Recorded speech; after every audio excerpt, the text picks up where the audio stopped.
Are the Chicago Bears getting ready to move to Indiana? It's got some concern, including Governor J.B. Pritzker and Chicago Mayor Brandon Johnson. And that's what we're going to touch on today here with Illinois in Focus Daily. I'm Greg Bishop, your host, here for the Center Square, where you can wake up with us each morning, get the latest of what's going on in Illinois, but also stay tuned to the Center Square later on today for the Center Square Daily. It's our national program that brings in reporting from all across the country to find out how states are impacting taxpayers up and down the line. So be sure to find that here with the Center Square. Very excited about that. Later on throughout the day, you'll get the Center Square Daily. So be sure to tune back in.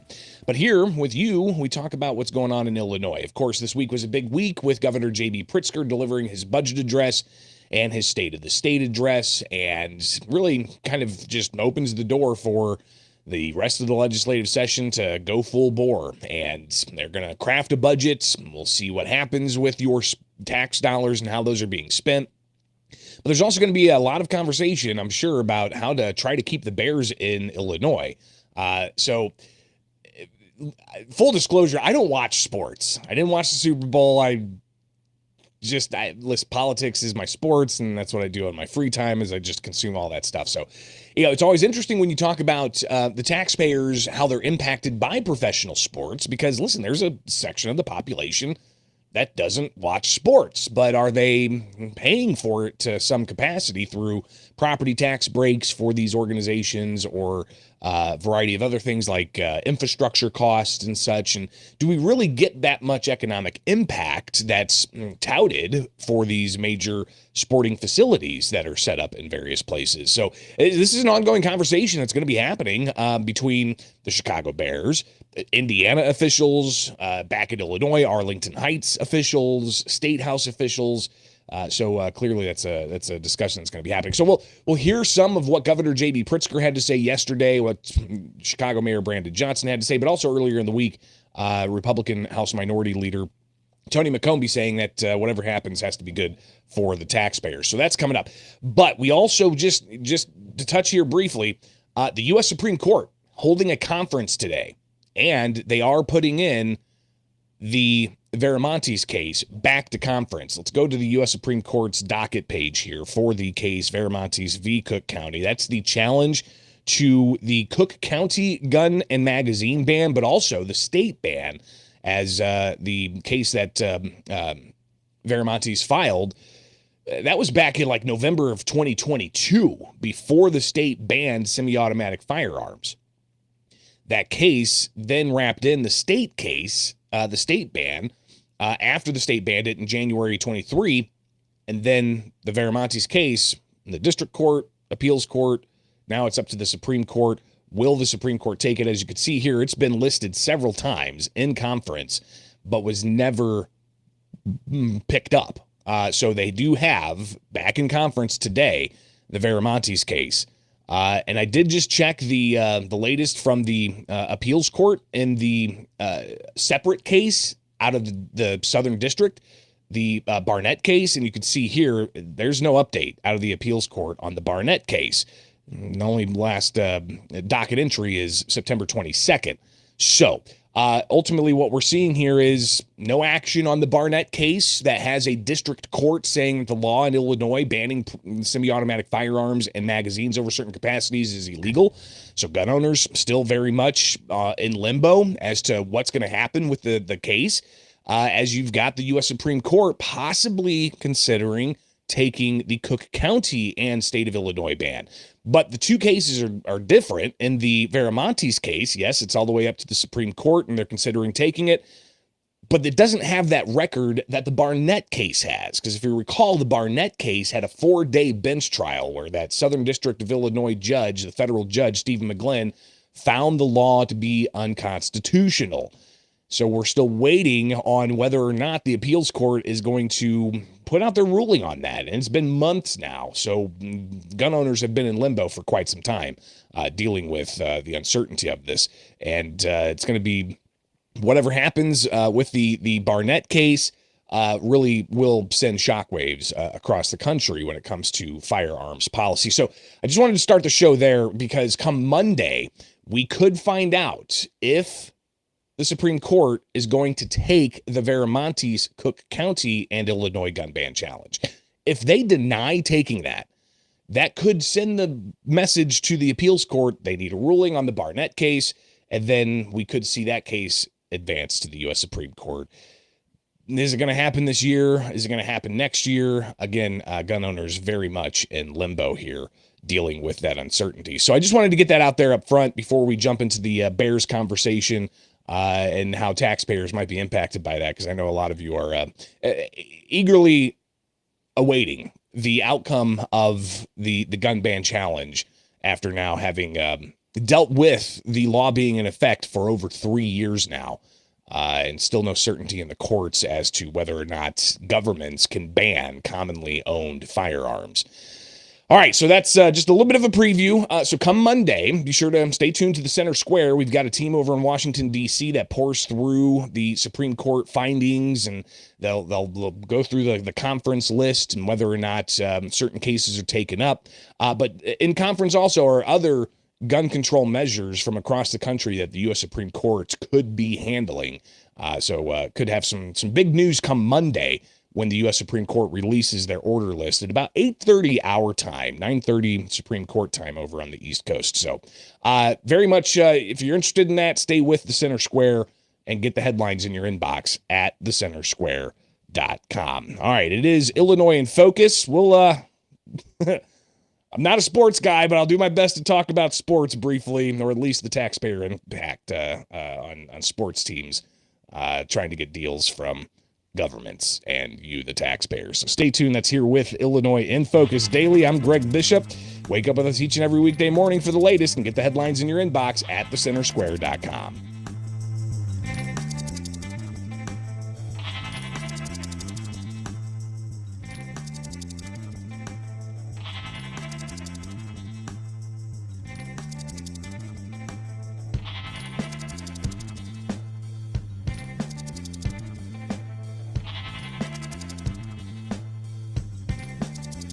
Arlington Heights and Indiana, it ain't Chicago. It's not, right? And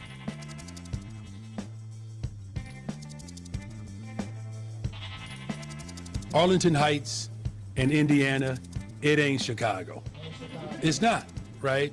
And I think any discussion that would not keep Chicago whole, I think would be short-sighted. And, again, I'm going to continue to work with everyone who is willing to partner with the city of Chicago to ensure that we have a public-private infrastructure that allows us to do great work.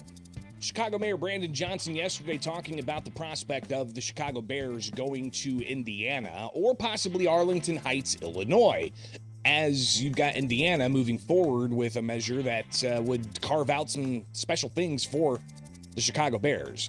How are National Football League teams impacting taxpayers? Well, we're going to see it play out here in the land of Lincoln and also Indiana.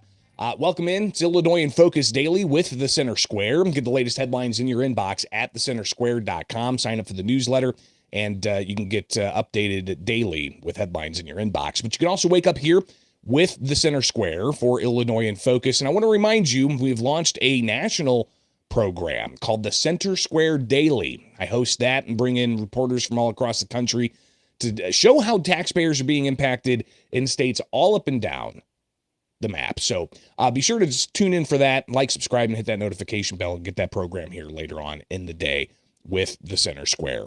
So let's go to the headlines here at thecentersquare.com. You'll see that our reporter Jim Talamonte reporting this out. Pritzker very disappointed as Bears, Indiana, move closer to a stadium deal.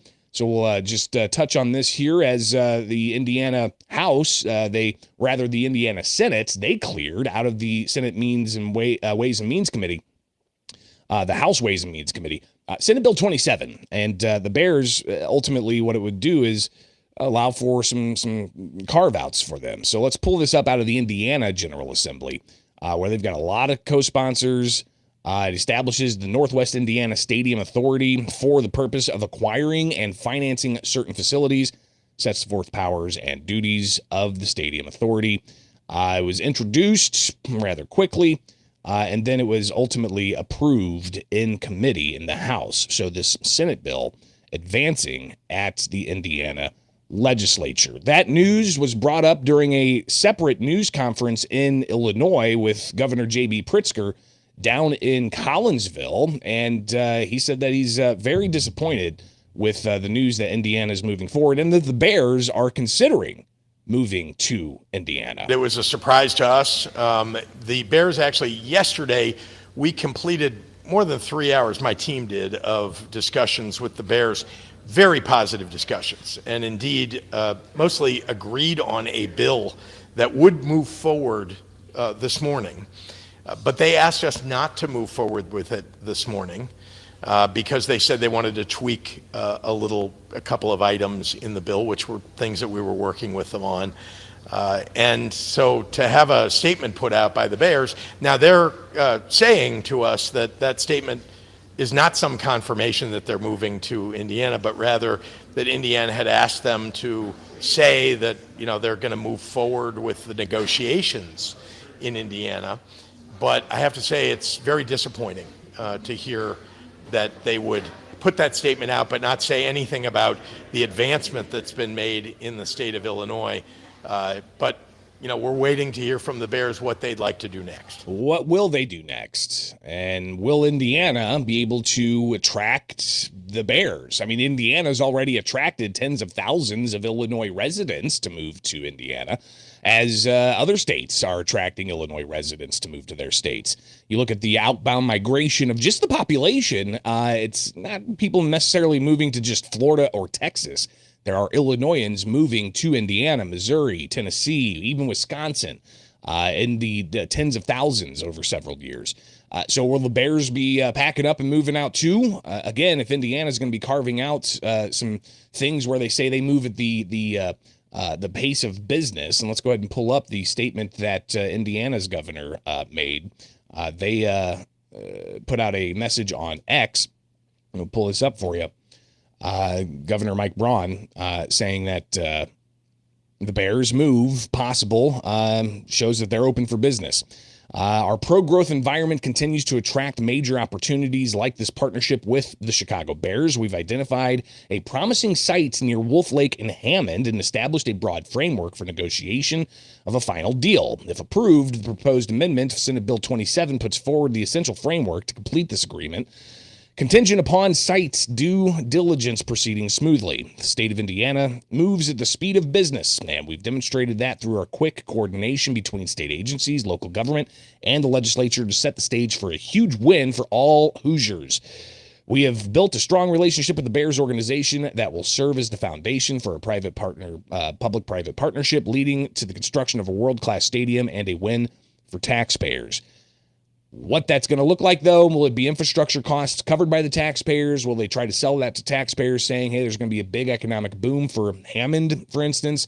And what would happen ultimately for the fan base? Will people still want to travel, like 30 minutes from Chicago to Hammond to watch a Bears game in person?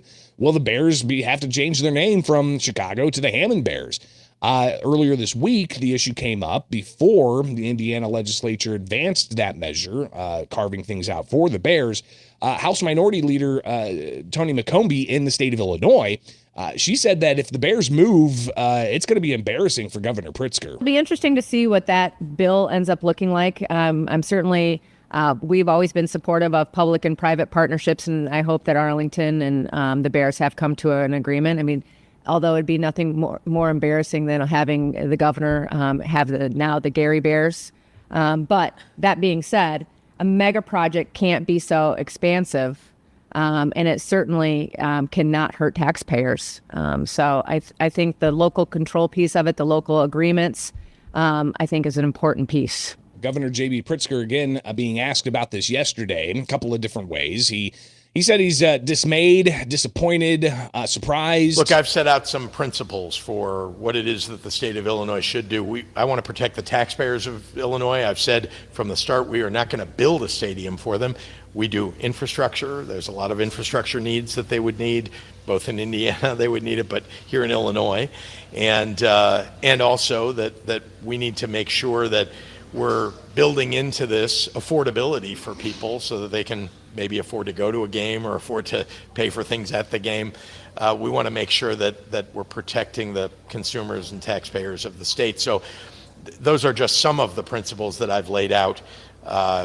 We have made a lot of advancement in that conversation with them. So again, I'm surprised, dismayed, very disappointed at what I saw in a statement.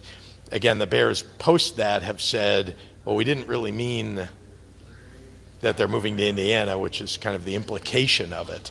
But it's apparently not true. Jim Talamonte and I talk about this for the Illinois in Focus Weekend Edition. And if you don't get that on the weekends, either by tuning into your local radio station or getting the podcast, Jim's got some great analysis on this.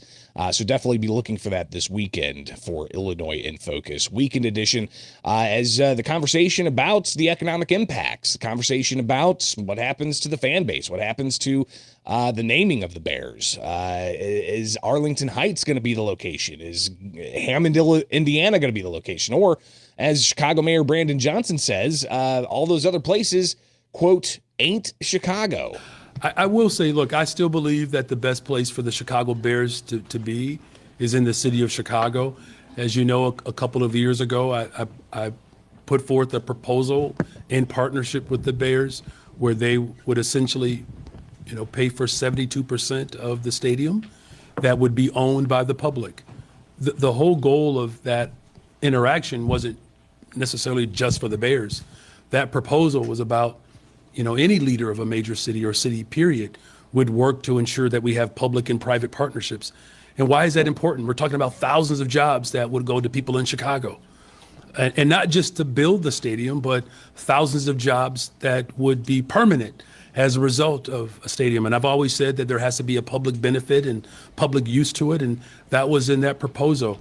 And the idea of the Bears, I'm gonna just say it like this: Arlington Heights and Indiana, it ain't Chicago.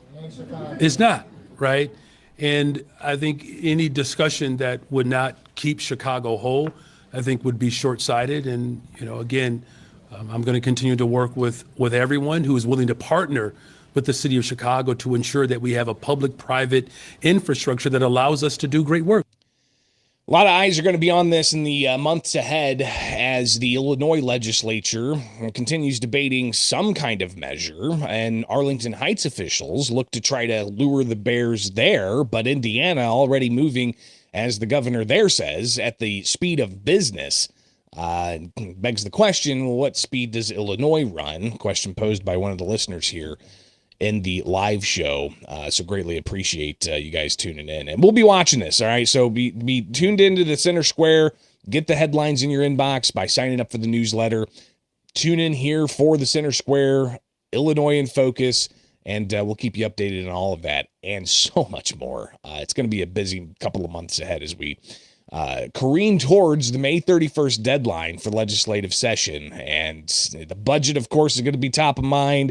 Any other policies that they bring forward is going to be top of mind. But what happens with the Chicago Bears as well is going to be top of mind. All right. Again, Illinois in Focus Daily with you each and every weekday morning. I'm Greg Bishop. Be sure to be back here Monday as we preview what could happen out of the U.S. Supreme Court with the prospect of the Veramontes case being taken up and so much more. So it's right here with Illinois in Focus Daily. I'm Greg Bishop.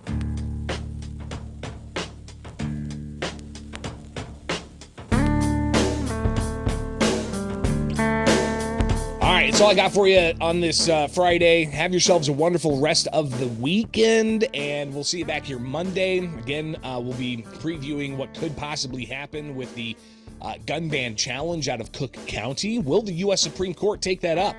Or will they, after having relisted it multiple times, deny it, sending that message to the 7th Circuit U.S. Court of Appeals that they need to get the Barnett case out of there? Because that Barnett case has been sitting there since, November of 24? Is that right? Whew. Yeah. I'm just trying to replay it in my head. So they've had it since November of 2024. They heard it in September. Oh boy. Pretty fascinating stuff. All right, it's Illinois in Focus Daily. Be sure to be with us each and every weekday morning. Greatly appreciate your support. Don't forget the Center Square Daily. Another new program here for the Center Square, talking about what's going on across the country.